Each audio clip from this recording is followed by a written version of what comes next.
Bismillahirrahmanirrahim. Assalamualaikum warahmatullahi wabarakatuh. Innal hamdalillah nahmaduhu wa nasta'inuhu wa nastaghfiruh wa na'udzu billahi min syururi anfusina wa min sayyiati a'malina may yahdihillahu fala mudhillalah wa man yudlil fala hadiyalah. Asyhadu an la ilaha illallah wa la syarikalah wa asyhadu anna Muhammadan abduhu wa rasuluh. Ya ayyuhalladzina amanu taqullaha haqqa tuqatih wa la tamutunna illa wa antum muslimun. Ya ayyuhan nasu taqu rabbakumul ladzi khalaqakum min nafsin wahidah wa khalaqa minha zawjaha wa batha minhuma rijalan katsiran wa nisaa. Wattaqullaha alladzi tasaaluna bihi wal arham. Innallaha kana 'alaikum raqiba. Ya ayyuhalladzina amanu taqullaha wa qulu qawlan sadida yuslih lakum a'malakum wa yaghfir lakum dzunubakum wa may yuti'illaha wa rasulahu faqad faza fawzan 'aziman. Amma ba'du fa inna khairal kalami kalamullah wa khairal hadi Muhammad sallallahu alaihi wasallam wa sharral umur muhdatsatuha fa inna kulla muhdatsatin bid'ah wa kulla bid'atin dhalalah wa kulla dhalalatin finnar. Saudaraku dirahmati Allah, kita lanjutkan pelajaran berikutnya mengenai kitab tauhid ini, ya, kitab tentang pemurnian ibadah kepada Allah. Masuk ke bab 47 yang diberi judul memuliakan asma atau nama-nama Allah Subhanahu wa ta'ala dan mengganti nama untuk tujuan ini. Saudara kita rahmati Allah, dalilnya diriwayatkan dari Abu Suraih bahwa ia sebelum diberi kunyah atau kunyah, ya, sebutan atau nama panggilan Abul Hakam, maka Nabi SAW bersabda kepadanya, Innallaha huwal hakam wa ilaihil hukmu. Wa qala inna qaumi izaq talafu fi syai'in atauni pahak, ya, pahakam tu bainahum farido kilal farikoin, ya. Wa qala ma ahsana haza fama laka minal walad. Kultu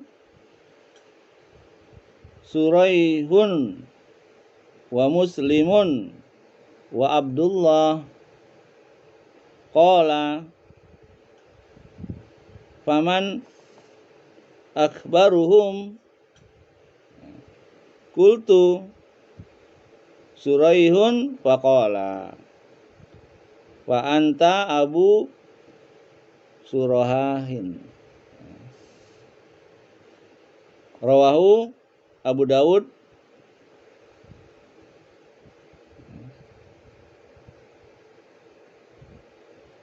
ahli hadis, ya, dan ahli hadis lainnya. Jadi riwayat Abu Dawud dan ahli hadis lainnya. Artinya Allah itu sebenarnya Al-Hakam, ya. Innallaha huwal hakam, ya. Innallaha huwal hakam. Allah itu sebenarnya hakim, ya, hakim, Al-Hakam. Dan hanya kepadanya segala perkara dimintakan keputusan hukumnya. Ia berkata kepada Nabi, sungguh kaumku apabila berselisih pendapat dalam suatu perkara, mereka datang kepadaku, lalu aku memberikan keputusan hukum di antara mereka, dan kedua belah pihak pun sama-sama menerimanya. Nabi bersabda, alangkah baiknya hal ini, apakah kamu mempunyai anak? Ia menjawab, Suriah, Muslim, dan Abdullah. Nabi bertanya, siapakah yang tertua di antara mereka? Suraih, jawabanku. Nabi bersabda, kalau begitu kamu adalah Abu Suraih. Artinya bapak Suraih. Ya. Jadi dikunyahkan kepada atau dinisbatkan kepada anak yang paling tua.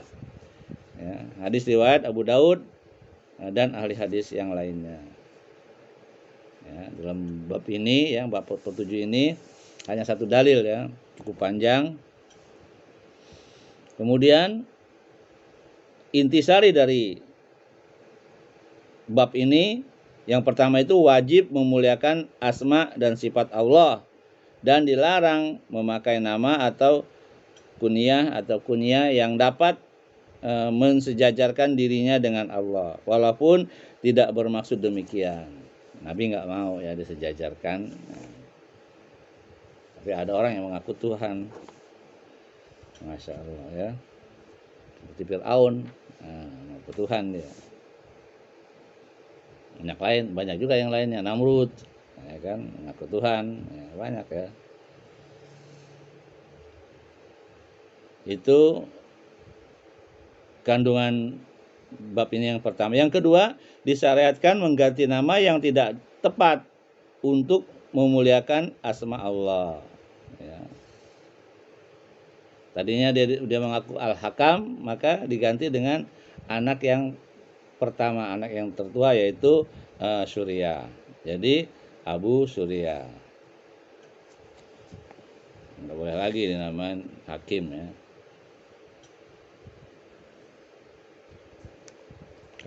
Kalau Abdul Hakim boleh, ya.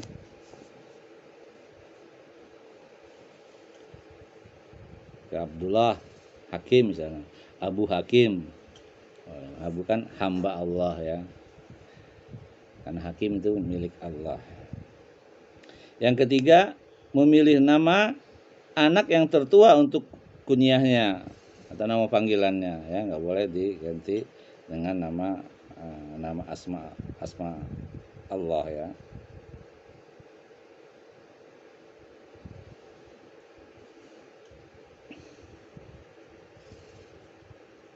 Oleh karena rahmati Allah, itulah 3 intisari dari bab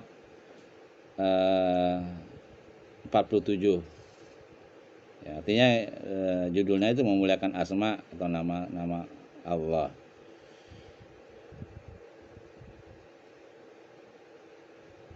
Ya, karena kebodohan, ya, misalnya jahilnya secara umum tidak bisa ditolerir, ya, karena orang tersebut sendirian yang tidak tahu, ya, jadi tetap dosa, ya dosa tetap, gitu, ya. Kalau jahilnya khusus bisa ditolerir karena memang hanya diketahui secara khusus oleh dia sendiri, maksudnya, gitu, ya.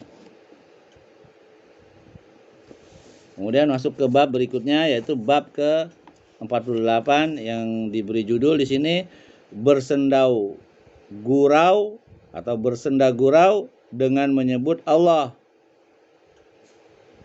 Al-Quran, dan Rasulullah. Jadi nggak boleh, ya, Al-Quran dicandain, Allah dicandain, Nabi dicandain, gitu, nggak boleh. Walaupun maksudnya memang bercanda, gitu, ya, nggak boleh. Dalilnya firman Allah dalam surat At-Taubah, surat ke-9 ayatnya 65 sampai 66. A'udzubillahi minasyaitonirrajim. Wala in sa'altahum la yaqulunna innama kunna nahudu wa nal'ab. Qul abillahi wa ayatihi wa rasulihi kuntum tastahzi'un. La ta'tadiru qad kafartum ba'da imanikum. Artinya, dan jika kamu tanyakan kepada mereka tentang apa yang mereka lakukan itu, tentulah mereka akan menjawab, sesungguhnya kami hanyalah bersendau gurau dan bermain-main saja. nggak boleh ya. Al-Quran, nama-nama Allah atau Nabi nggak boleh dimain-mainkan. Katakanlah, apakah dengan Allah, ayat-ayatnya dan rasul-rasulnya kamu selalu berolok-olok? Tidak usah kamu minta maaf karena kamu kafir sesudah beriman. Ya. Bahkan dijuluki kafir ya. Maksudnya bercanda sih ya, gitu. Karena kebodohan mungkin tidak tahu. Ya, wallahu a'lam. Itu dalil yang pertama ya. Dalil berikutnya diriwayatkan dari Ibnu Umar, Muhammad bin Ka'ab, Zaid bin Aslam, dan Qatadah. Hadis dengan rangkuman sebagai berikut. Bahwasanya ketika dalam peristiwa perang Tabuk ada seseorang yang berkata, belum pernah kami melihat seperti para ahli baca Al-Quran ini, orang yang lebih buncit perutnya. Nah ini hinaan ya. Ada orang kalangan dari sahabat sebenarnya. Lebih dusta lisannya dan lebih pengecut dalam peperangan. Ya. Menuduh Nabi nih dia maksudnya. Olok-olok, tapi sebenarnya bercanda maksudnya ya. Ya. Yang dia maksudnya adalah Rasulullah SAW dan para sahabat yang ahli baca Al-Quran itu. Maka berkatalah Auf bin Malik kepadanya, omong kosong yang kamu katakan, bahkan kamu adalah munafik. Ya kan? Kata Auf bin Malik.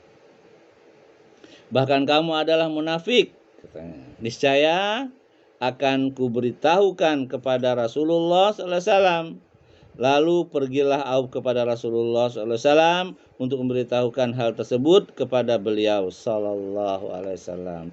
Tetapi sebelum ia sampai telah turun wahyu Al-Quran kepada beliau Sallallahu Alaihi Wasallam, dan ketika orang itu datang kepada Rasulullah Sallallahu Alaihi Wasallam untuk memberitahukan hal tersebut kepada beliau Sallallahu Alaihi Wasallam, tetapi sebelum ia sampai telah turun wahyu Al-Quran kepada beliau sallallahu alaihi wasallam, dan ketika orang itu datang kepada Rasulullah sallallahu alaihi wasallam, beliau telah beranjak dari tempatnya dan menaiki untanya. Maka berkatalah dia kepada Rasulullah sallallahu alaihi wasallam, ya Rasulullah, sebenarnya kami hanyalah bersendau gurau dan mengobrol sebagaimana obrolan orang-orang yang bepergian jauh sebagai pengisi waktu saja dalam perjalanan kami. Kata Ibnu Umar, sepertinya aku melihat dia berpegangan pada sabuk pelana unta Rasulullah SAW, sedang kedua kakinya tersandung-sandung batu, sambil berkata, sebenarnya kami hanyalah bersendau gurau dan bermain-main saja. Lalu Rasulullah SAW bersabda, abillahi wa ayatihi wa rasulihi kuntum tastahzi'un. Apakah dengan Allah, ayat-ayatnya, dan Rasulnya kamu selalu berolok-olok? Rasulullah hanya menjawab seperti itu. Artinya tidak boleh. Ya kan? Beliau mengucapkan itu tanpa menengok dan tidak bersabda kepadanya lebih daripada itu. Allah nggak maaf, Nabi nggak maafin. Ya kan? Maksudnya bercanda ya, si Auf tadi ya. Mengatakan seperti itu.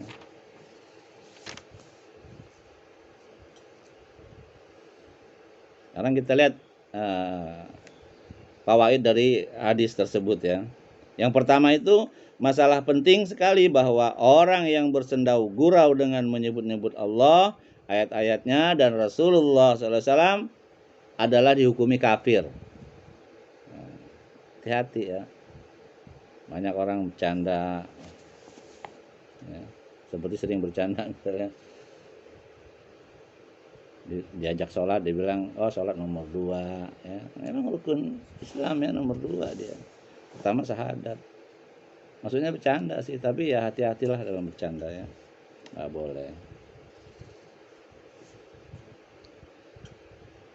Ya. Fawaid yang kedua, ini adalah tafsiran dari ayat tersebut di atas terhadap orang yang melakukan perbuatan itu, siapapun dia.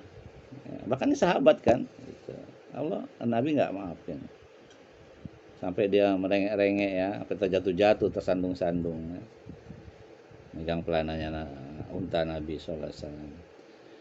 Perbedaan antara perbuatan menghasut dengan perbuatan setia kepada Allah dan Rasulnya, dan melaporkan perbuatan orang-orang fasik kepada waliul amr untuk mencegah mereka.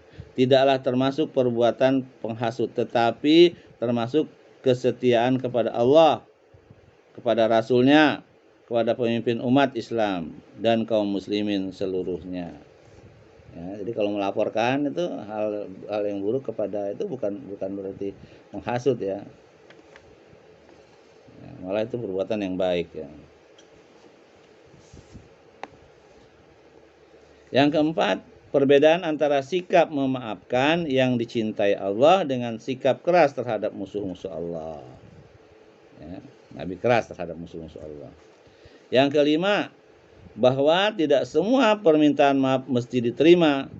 Ada juga permintaan maaf yang harus ditolak. Ya, kalau sudah terlaluan ya, lagi udah berkali-kali, walaupun itu bercandaan, boleh ditolak ya. Kalau dia menghina Allah, Al-Quran, dan Rasulnya. Ya. Makanya kalau ada umat lain, apalagi umat lain ya, untuk menghapus ayat Al-Quran 300 ayat lah gitu. Begitu mau dituntut dibilang bercanda, nggak boleh. Kafir aja ya. Semoga Allah melaknatnya ya. Semoga Allah tidak membuka pintu tobat buat dia.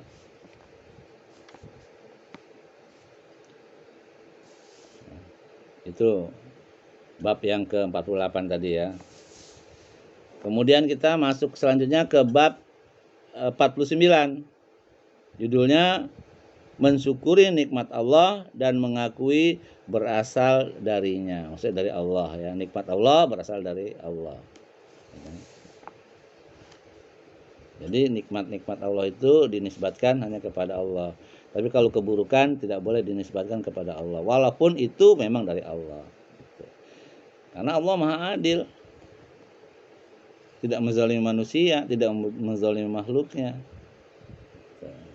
Dalilnya firman Allah dalam surat Fusilat ya. Surat ke-41 ayatnya 50 ya. Ini penggalannya saja.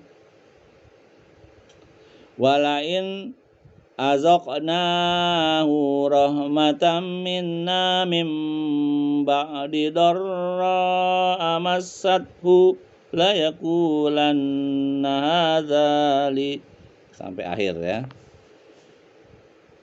Dan jika kami merasakan kepadanya sesuatu rahmat dari kami sesudah dia ditimpa kesusahan, pastilah dia berkata, ini adalah hakku.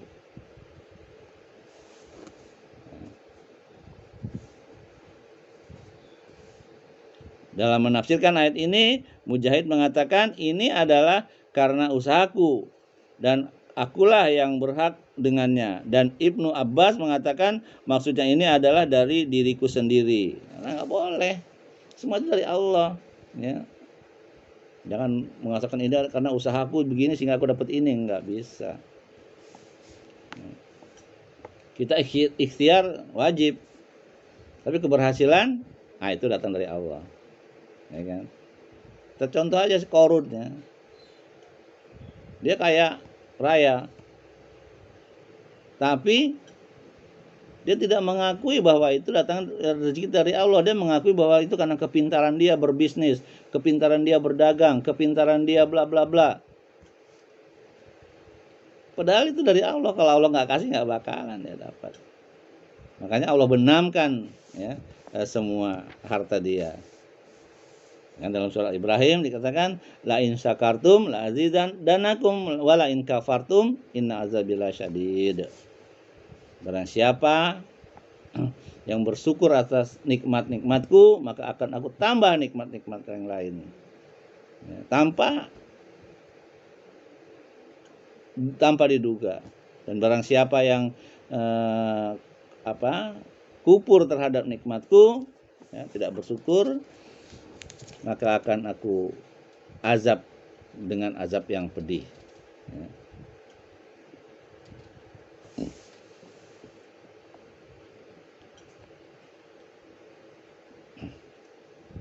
Kemudian firman Allah selanjutnya dalam surat Al-Qasas ayat 78 ya, surat ke-28. Qala innama utituhu ala ilmin indi. Artinya ya tadi Korun berkata, sesungguhnya aku hanya diberi harta ini karena ilmu yang ada padaku. Akhirnya Allah benamkan nih kan. Dia ngaku-ngaku bahwa harta itu hasil usaha dia, ya, karena kepintaran dia. Dia tidak mengatakan karena ini adalah dari Allah. Makanya Allah ambil lagi, dibenamin sama orang-orangnya. Makanya harta karun. Gitu. Sudah dirahmati Allah, Qatadah dalam menafsirkan ayat ini mengatakan maksudnya karena pengetahuanku tentang cara-cara berusaha. Ahli tafsir lainnya mengatakan karena Allah mengetahui bahwa aku adalah yang patut untuk menerima harta kekayaan itu. Dan inilah makna dari kata-kata Mujahid. Aku diberi harta kekayaan ini atas kemuliaanku. Ya. Jadi orang mengaku bahwa diberi harta itu karena dia mulia di mata Allah, padahal tidak. Diberi kekuasaan, dia dikatakan dia mulia di mata Allah, tidak. Ya. Buktinya Korun, dia beri kekuasaan, tapi ternyata diazab sama Allah. Korun diberi kekayaan, ternyata dia dihinakan oleh Allah, ya, diazab. Gitu. Makanya kalau kita mendapatkan apapun, ya, orang Islam itu kalau dia mendapatkan rezeki, mendapatkan kenikmatan, dia bersyukur kepada Allah. Kalau dia mendapat musibah, ya, dia tetap bersabar. Jangan menyalahkan Allah. Ya, kalau dia dapat nikmat, nah itu datang dari Allah dan dia bersyukur. Kalau dia mendapat kesusahan, dia bersabar. Ya, penghuni surga itu seperti itu, ya. Mudah-mudahan kita termasuk penghuni surga, ya, termasuk orang tua kita, istri dan anak-anak kita atau suami kita, ya, masuk surga Firdaus, ya, tanpa hisab.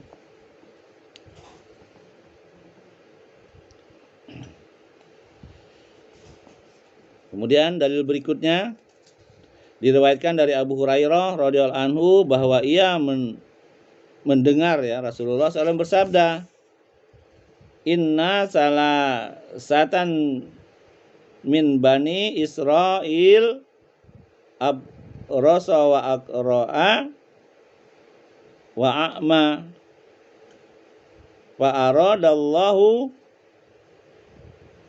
an yabtaliyahum fa ba'asa ilaihim malakan fa'atal abra sopaqala ayyu syai'in ahabbu ilaik qala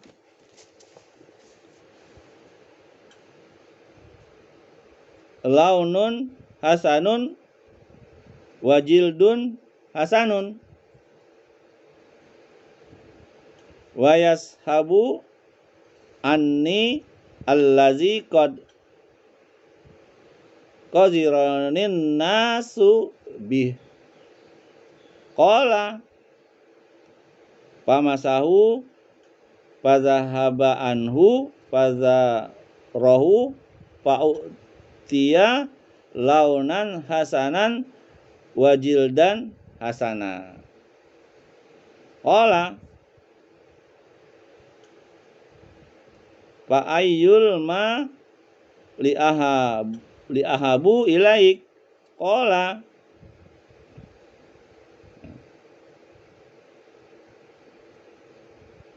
al qala al ibilu awil baqarah, ya. Sakka Ishaq fa'uti nakotan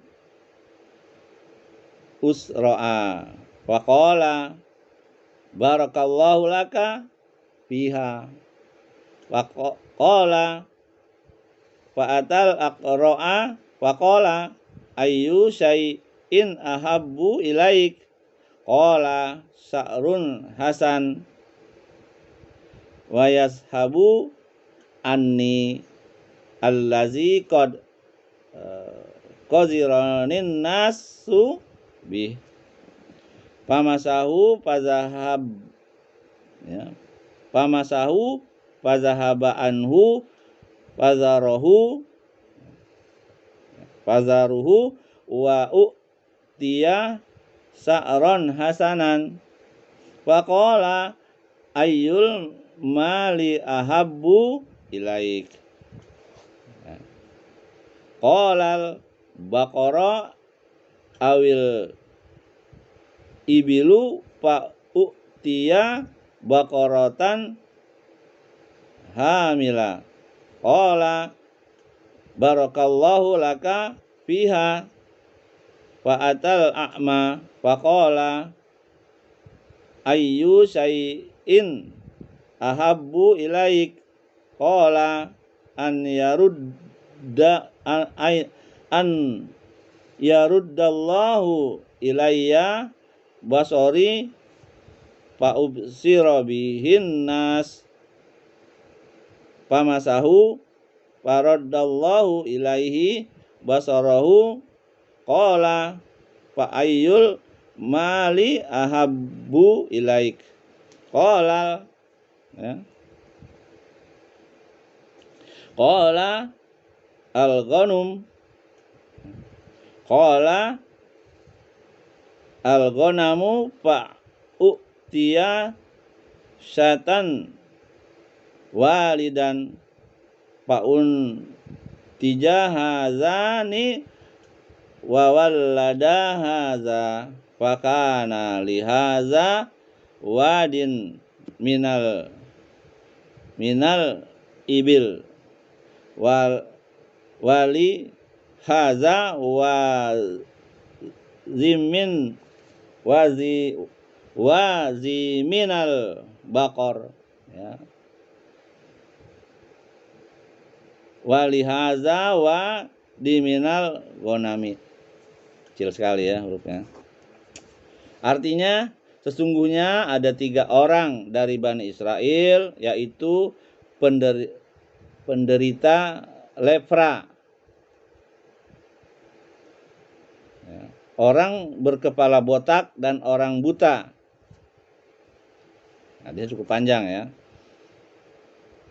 Allah ingin menguji mereka bertiga, maka diutuslah kepada mereka seorang malaikat. Jadi ada 3 orang ya dari Bani Israel. Yang pertama itu punya penyakit lepra, yang kedua kepalanya botak, ada rambutnya, yang ketiga itu buta. Kemudian Allah utus malaikat ya kepada yang pertama. Datanglah malaikat itu kepada si penderita lepra dan bertanya kepadanya, apakah sesuatu yang paling kamu inginkan? Ia menjawab, rupa yang elok. Nah, jadi inginkan rupa yang elok.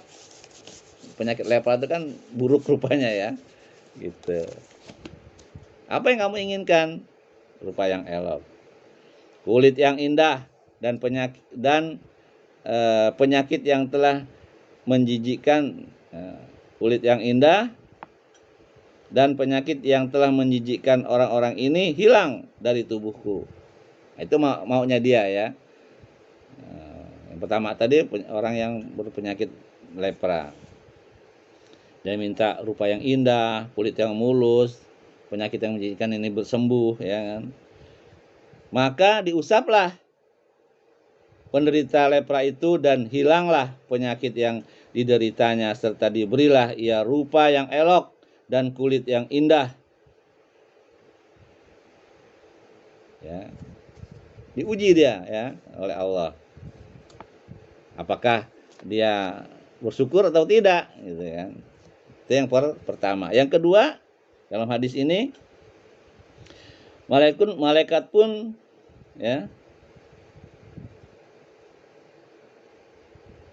bertanya lagi kepadanya, lalu kekayaan apa yang paling kamu senangi?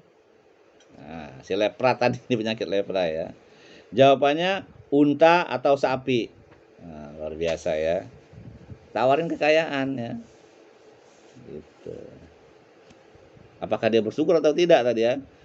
Dia nanti setelah sakit lepra disembuhkan dan diberi kekayaan ya. Unta atau sapi. Ishak perawi hadis ragu-ragu antara unta atau sapi.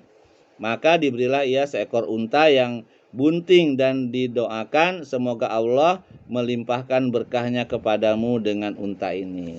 Masya Allah ya. Itu yang pertama ya, ada 3 orang Bani Israel tadi. Yang kedua, si botaknya. Kemudian malaikat itu mendatangi orang yang berkepala botak, ya, nggak ada rambutnya berarti ya. Dan bertanya kepadanya, apakah sesuatu yang paling kamu inginkan? Ia menjawab, rambut yang indah dan hilang dari kepalaku apa yang telah menjijikkan orang-orang. Maka diusaplah kepalanya dan ketika itu hilanglah penyakitnya serta diberilah ia rambut yang indah. Kemudian malaikat pun bertanya lagi kepadanya, kekayaan apa yang paling kamu senangi? Jawabnya sapi dan unta. Ya, zaman dulu sapi dan unta bukan emas gitu. Maka diberilah ia seekor sapi bunting dan didoakan semoga Allah melimpahkan berkahnya kepadamu dengan sapi itu. Itu yang kedua ya. Kemudian yang ketiga, tadi yang pertama itu orang penyakit lepra, yang kedua itu orang yang berpenyakit kepala botak ya, yang ketiga ya. Kita teruskan hadis ini. Selanjutnya malaikat tadi mendatangi si buta dan bertanya kepadanya, apakah sesuatu yang paling kamu inginkan? Ia menjawab, semoga Allah berkenan mengembalikan penglihatanku sehingga aku dapat melihat orang-orang. Maka diusaplah wajahnya dan ketika itu dikembalikan oleh Allah penglihatannya. Kemudian malaikat pun bertanya lagi, apa yang kamu senangi ya? Atau apa? Malaikat pun bertanya lagi kepadanya, lalu kekayaan apa yang paling kamu senangi? Jawabnya kambing, kata orang si buta tadi ya. Maka diberilah ia seekor kambing bunting lalu berkembang biak ya.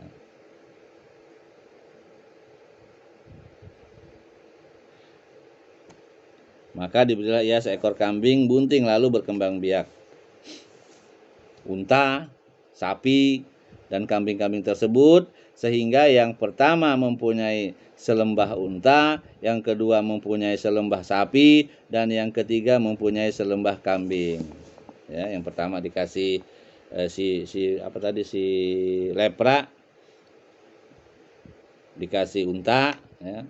Yang si botak dikasih sapi, yang si buta dikasih kambing. Ya kan? Kalau kita lanjutkan hadisnya ya, cukup panjang ini ya. Kemudian sabda Nabi SAW selanjutnya, summa innahu atal abroso fi rotihi wahai atihi qala rajulun miskinun qadin qata'at bial hibalu fi safari pala bala ghaliyal yauma illa billahi summa bika as'aluka billazi a'toka ya. Allau nal hasana wal jildal hasana wal mala bi iron ataballahu bihi pisapari faqala.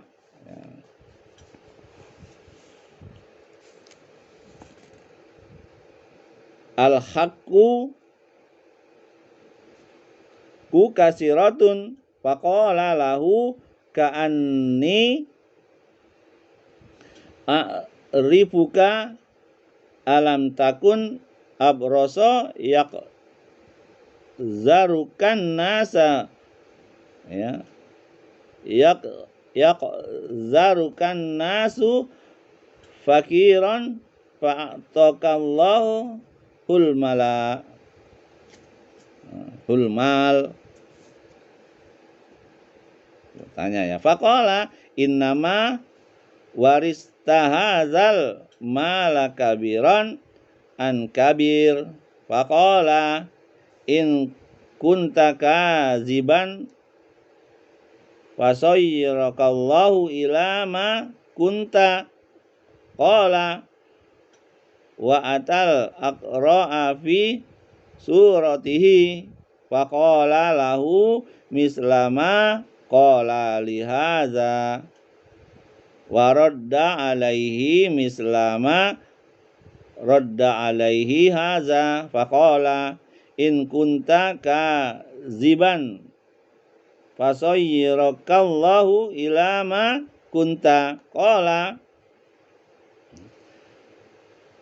wa atal a'ma fi suratihi faqal rajulun, ya, rajulun miskinun wabnu sabil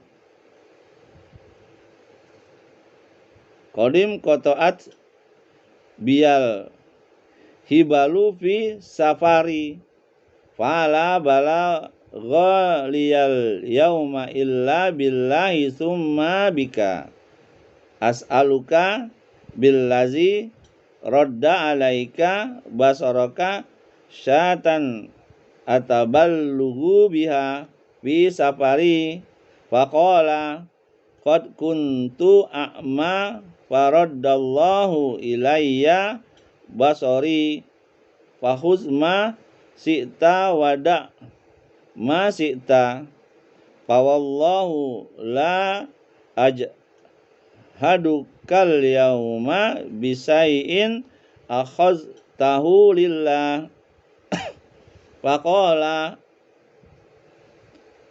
amsik malaka fa innama abtulitum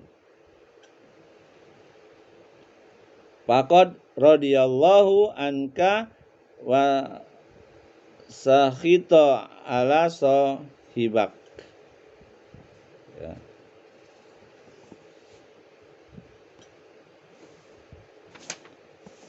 Panjang sekali ya. Jadi 3 orang Bani Israel itu ya, si siapa itu, si botak, si lepra yang pertama, si botak yang kedua, dan si buta ya. Sembuh semua, dikasih harta melimpah. Kemudian Rasulullah SAW bersabda, datanglah malaikat itu kepada orang-orang yang sebelumnya menderita lepra dengan menyerupai dirinya dan berkata, ya, jadi malaikat itu menyerupai dirinya dulu yang botak ya. Aku seorang miskin, telah terputus segala jalan bagiku untuk mencari rezeki dalam perjalananku, sehingga tidak akan dapat meneruskan perjalananku hari ini kecuali dengan pertolongan Allah, kemudian dengan pertolongan Anda. Demi Allah yang telah memberi Anda rupa yang elok, kulit yang indah, dan kekayaan ini, aku minta kepada Anda seekor unta saja untuk bekal melanjutkan perjalananku, tetapi dijawab hak-hak tanggunganku. Pelit dia ya. Makanya si lepra tadi, si buruk rupa ya, udah disembuhkan, kemudian dia diberi kekayaan berupa unta ya. Diminta satu aja nggak dikasih ya. Dia bilang, hak-hak tanggunganku banyak katanya kan. Padahal dia punya satu lembah unta, Masya Allah ya.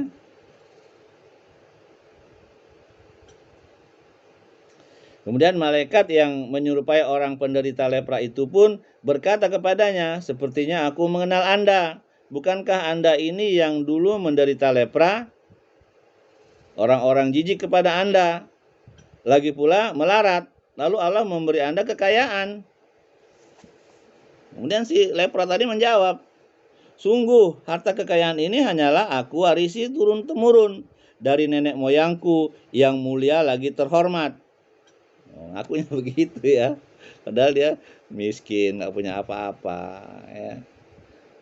Buruk rupa pula ya. Kemudian Allah sembuhkan. Dia minta apa, ditanya sama malaikat itu. Minta rupa yang bagus, penyakit yang disembuhkan. Terus keinginan kamu, kesenangan kamu apa? Ya, unta, maka dikasih unta yang bunting sehingga beranak pinak. Kalau ditanya diminta satu aja nggak dikasih, malah ini katanya dari turun temurun nenek moyangnya ya, lagi mulia dan terhormat. Bohong lagi dia. Maka malaikat itu berkata kepadanya, jika Anda berkata dusta, niscaya Allah mengembalikan Anda kepada keadaan Anda semula. Ya kan? Jika Anda dusta, maka Anda akan dikembalikan ke keadaan Anda semula dulu ya, menjadi buruk rupa lagi dan miskin. Lalu malaikat tersebut mendatangi orang yang sebelumnya, itu yang kepala botak tadi ya, dengan menyerupai dirinya. Jadi botak juga malaikat nyerupain ya kan, miskin juga. Dan berkata kepadanya seperti yang dia katakan kepada orang pertama, kepada orang yang pernah menderita lepra, serta ditolaknya sebagaimana telah ditolak oleh yang pertama itu. Maka berkatalah malaikat yang menyerupai dirinya itu kepadanya, jika Anda berkata dusta, niscaya Allah akan mengembalikan Anda kepada keadaan semula ya. Si lepra dan si botak ya. Hati-hati ya dengan harta ini titipan Allah, nggak boleh pelit ya, nggak boleh ngaku-ngaku dari kasih sayang Allah ya. Itu adalah rezeki dari Allah. Jadi jika Anda berdusta, katanya, niscaya Allah akan mengembalikan Anda kepada keadaan semula ya. Boleh botak lagi, miskin lagi ya. Kemudian kepada yang terakhir, malaikat tadi mendatangi orang-orang sebelumnya buta dengan menyerupai dirinya pula, dan berkatalah kepadanya, aku adalah seorang miskin, kehabisan bekal dalam perjalanan dan telah terputus segala jalan bagiku untuk mencari rezeki dalam perjalananku ini, sehingga aku tidak akan dapat lagi meneruskan perjalananku hari ini kecuali dengan pertolongan Allah, kemudian dengan pertolongan Anda. Demi Allah yang telah mengembalikan penglihatan Anda, aku minta seekor kambing saja untuk bekal melanjutkan perjalananku. Orang itu menjawab, sungguh aku dahulu buta, katanya ya. Lalu Allah mengembalikan penglihatanku, maka ambillah apa yang Anda sukai dan tinggalkan apa yang Anda maka ambillah apa yang Anda sukai dan tinggalkan apa yang Anda sukai. Demi Allah, sekarang ini aku tidak akan mempersulit Anda dengan memintamu mengembalikan sesuatu yang telah Anda ambil karena Allah. Kemudian malaikat yang menyerupai orang buta itu pun berkata, peganglah kekayaan Anda, karena sesungguhnya kalian ini hanyalah diuji oleh Allah. Allah telah ridho kepada Anda dan murka kepada kedua teman Anda. Ya kan? Si buta tadi ya sadar dia. Dulu aku nggak ngelihat, tapi sekarang dia Allah sembuhkan. Dulu aku miskin, karena aku sekarang punya kambing satu lembah. Ambil apa yang kamu inginkan dan tinggalkan apa yang tidak kamu inginkan. Gitu. Ya. Maka dia tanda dia bersyukur, maka kekayaannya tetap Allah pelihara dan dia juga tidak dibutakan lagi ya. Beda dengan yang kedua tadi ya, si lepra dan si botak ya. Ini hadis riwayat Al-Bukhari dan Muslim. Itulah hadisnya panjang sekali ya. Huruf Arabnya sangat kecil.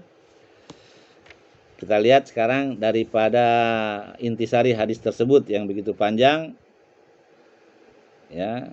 Yang pertama itu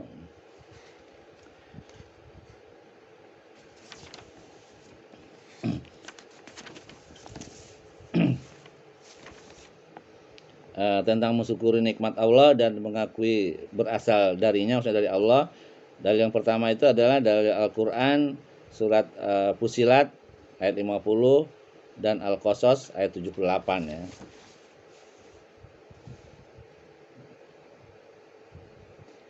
Ayat tersebut menunjukkan kewajiban mensyukuri nikmat Allah dan mengakui bahwa nikmat tersebut semata-mata berasal dari Allah.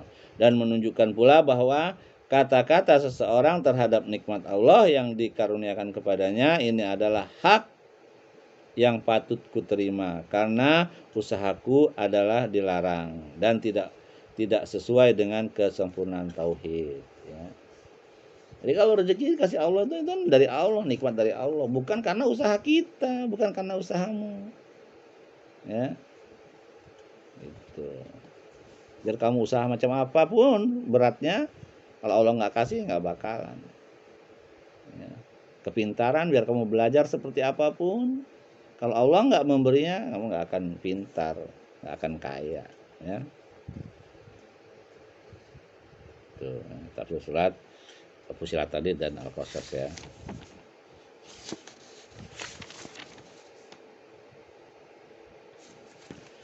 Kemudian kandungan yang kedua, apa pengertian dari firman Allah? Pastilah dia berkata ini adalah hakku, hak Allah maksudnya ya.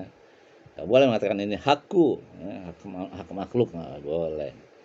Yang ketiga, dan apa pengertian dari firman Allah? Sesungguhnya aku diberi harta kekayaan ini tiada lain karena ilmu yang ada padaku, dan tidak boleh seperti itu ya.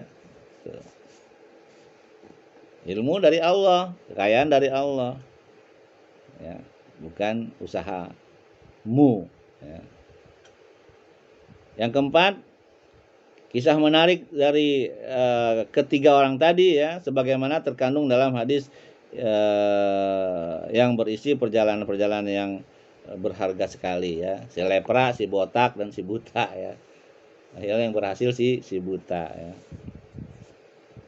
Si lepra dan si botak kembali lagi dia seperti penyakit semula, lepra dan botak miskin pula lagi ya, rugi ya. Tuh.